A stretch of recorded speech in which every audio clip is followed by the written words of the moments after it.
വരെ പൊട്ടിത്തെറിച്ചു പോയി. ഈ വെള്ളം നേരത്തായിട്ട് ഇത് 12 ലക്ഷം രൂപയെന്നാ പറഞ്ഞത്. ഇത് കണ്ടോ, ഇത് അതോ വർഷം നിൽക്കും.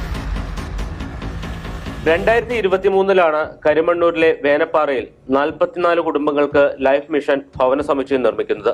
ആളുകൾ താമസം ആരംഭിച്ച് കൊല്ലം ഒന്ന് കഴിയുന്നതിന് മുമ്പ് തന്നെ കെട്ടിടം ചോർന്നൊലിക്കാൻ തുടങ്ങി. നിർമ്മാണത്തിന്റെ ഗുണനിലവാരം കാരണം വി ബോർഡും ജിപ്സം ബോർഡും എല്ലാം ഇളക്കി താഴെ വീഴുകയാണ്. സ്ക്രൂ വെച്ച് മുറുക്കി വെച്ചേക്കാണ് ഇതൊക്കെ. ഇത് എല്ലാം കൂടെ പൊടിഞ്ഞ് തലയിൽ ചാടുന്നതെന്ന് അറിയത്തില്ല. പെര നിറച്ച് വെള്ളം. ഇതിലും വേഗം ആ പാവങ്ങളെ തെരുവിലേക്ക് ഇറക്കി വിടുന്നതാണ്. ഇങ്ങനെ കൊലയ്ക്ക് കൊടുക്കാൻ വേണ്ടി. സ്ഥലം കണ്ടിട്ട് പേടിയാവും. ഇതാണ് ഒരു വീട്.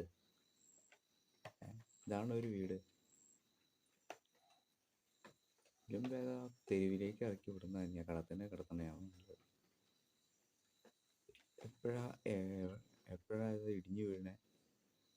എന്ത് ലൈഫ് മിഷൻ എന്നിട്ട് ഇത്രയും വരെയായി.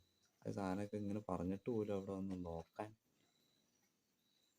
നോക്കാൻ പോലും ഒരു മനസ്സ് ഇവരാരും കാണിച്ചില്ല എന്നുള്ളതാണ്. ലൈഫ് മിഷൻ എന്ത് ലൈഫ് അവർക്ക് കൊടുത്തേ? എന്തിനാണ് ഈ ഇരുന്ന് കാണിക്കണേ? ഒരുപാട് കാശ് കിട്ടുന്നുണ്ടല്ലോ, അടിച്ചു മാറ്റുന്നുണ്ടല്ലോ. പകുതിയെങ്കിലും അതിൻ്റെ അടിച്ചു പറഞ്ഞതിന് പകുതി പോലും കൊടുത്താൽ മതിയല്ലോ അവിടെ നിന്ന് ശരിയാക്കാൻ. എന്തിനാ പാവങ്ങളായിട്ടെങ്കിലും ബുദ്ധിമുട്ടിയാണ്? എങ്കിലും വന്നൊന്ന് ശരിയാക്കത്.